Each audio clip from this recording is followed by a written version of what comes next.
अपने बोली अपने अब कौन है हो रहा है रे अब अंडा वाला।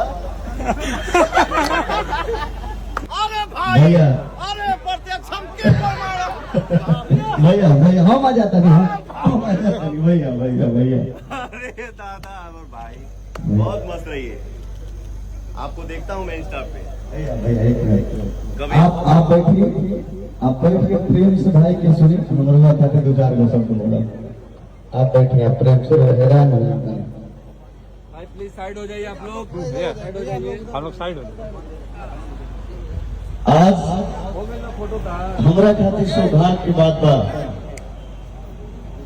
हम जहाँ खड़ा बने अब हमरा जीवन में कोनो मंच नहीं मिली तो हमरा संतुष्टि हो गई जे हमर भैया के आशीर्वाद आज मिल गई। संगीत हमार रोआ रोआ में बा एह चलते सुनीला ये हमार मजबूरी नहीं खे। संगीत हमार रोआ रोआ में बा एह चलते सुनीला ये हमार मजबूरी नहीं खे।